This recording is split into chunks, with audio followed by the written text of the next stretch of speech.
এবার যুক্তরাষ্ট্র ও ইসরায়েলকে তাদের নিজেদেরই তৈরি অস্ত্র দিয়ে মোকাবেলা করার রিভার্স প্ল্যান হাতে নিয়েছে ইরান। কয়েক সপ্তাহ ধরে চলা মার্কিন অবরোধের মধ্যে বসে না থেকে যুক্তরাষ্ট্র ও ইসরায়েলের তৈরি অত্যাধুনিক অস্ত্রগুলো নিজেদের প্রযুক্তিতে বানানোর কাজ শুরু করেছে তেহরানের সমরাস্ত্রবিদরা। ইরানের রাষ্ট্রায়ত্ত সম্প্রচার মাধ্যম প্রেস টিভির বরাতে বিবিসি বাংলা জানায়, বিপ্লবী গার্ড বাহিনী হরমুজগান প্রদেশে 15টি ভারী মার্কিন ক্ষেপণাস্ত্র সফলভাবে নিষ্ক্রিয় করেছে এবং সেগুলোকে রিভার্স ইঞ্জিনিয়ারিং এর জন্য কারিগরি ও গবেষণা ইউনিটের কাছে হস্তান্তর করা হয়েছে। ওই প্রতিবেদনে দাবি করা হয়, এসব অস্ত্রের মধ্যে একটি GBU-57 বাংকার বাস্টার বোমাও রয়েছে। রিভার্স ইঞ্জিনিয়ারিং হলো এমন একটি প্রক্রিয়া যেখানে কোনো অস্ত্র, বস্তু, সফটওয়্যার বা যন্ত্র খুলে তার বিভিন্ন অংশ বিশ্লেষণ করে দেখা হয় সেটি কিভাবে কাজ করে এবং কিভাবে নকশা করা হয়েছে। যুক্তরাষ্ট্র ও ইসরায়েলের অবিস্ফোরিত গোলাবারুদ, যা সাম্প্রতিক সংঘাতের সময় ইরানের ভূখণ্ডে পড়েছিল, সেগুলোকে তেহরানের সামরিক সক্ষমতা বৃদ্ধির একটি কৌশলগত সুযোগ হিসেবে তুলে ধরছে ইরানি গণমাধ্যম ও বিশ্লেষকেরা। ইরানের স্টুডেন্ট নিউজ নেটওয়ার্ক যুক্তরাষ্ট্র ও ইসরায়েলের ফেলা এসব বোমা হাতে পাওয়াকে একটি কেলেঙ্কারি হিসেবে উল্লেখ করেছে। তাদের দাবি, যুদ্ধক্ষেত্র এখন দেশের প্রতিরক্ষা শিল্পের জন্য একটি গবেষণাগারে পরিণত হয়েছে।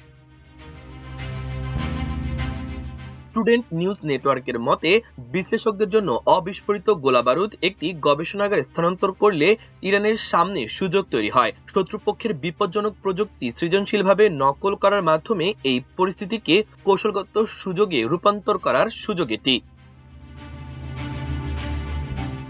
পশ্চিমা বিশ্লেষকদের বরাতে স্টুডেন্ট নিউজ নেটওয়ার্ক জানায়, তাদের বাস্তব উদ্বেগ রয়েছে যে ইরান উন্নত মার্কিন ও ইসরায়েলি অস্ত্রের কোড ভেঙে ফেলছে। প্রতিবেদনে আরও বলা হয়, ইরানের ওপর আরোপিত নিষেধাজ্ঞার কারণে রিভার্স ইঞ্জিনিয়ারিং দীর্ঘদিন ধরেই একটি বাধ্যতামূলক প্রয়োজন হিসেবে বিবেচিত হচ্ছে। এতে অতীতের কয়েকটি উদ্যোগের উদাহরণও দেওয়া হয়েছে, যার মধ্যে রয়েছে মার্কিন হক ক্ষেপণাস্ত্রের অনুকরণ এবং 2011 সালে একটি RQ-170 ড্রোন ধরে ফেলার ঘটনা। ইরানের কায়হান পত্রিকার এডিটর ইন চিফ শরিয়ত মাদারি এসব অর্জনের আরও বিস্তৃত ভূ-রাজনৈতিক ব্যবহারের পরামর্শ দিয়ে বলেছেন, ইরানের উচিত যুক্তরাষ্ট্রের প্রতিদ্বন্দ্বী দেশগুলো যেমন চীন ও রাশিয়ার সঙ্গে রিভার্স ইঞ্জিনিয়ারিং এর মাধ্যমে পাওয়া প্রযুক্তি ভাগ করে নেওয়া।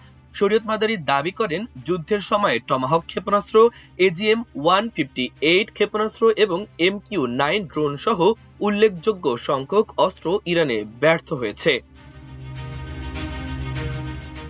তেহরান সিটি কর্পোরেশনের কর্মকর্তা এহসান খারামিত এই ঘটনাকে শুধু একটি খবর নয়, বরং একটি বুদ্ধিভিত্তিক যুদ্ধের সূচনা হিসেবে বর্ণনা করেন।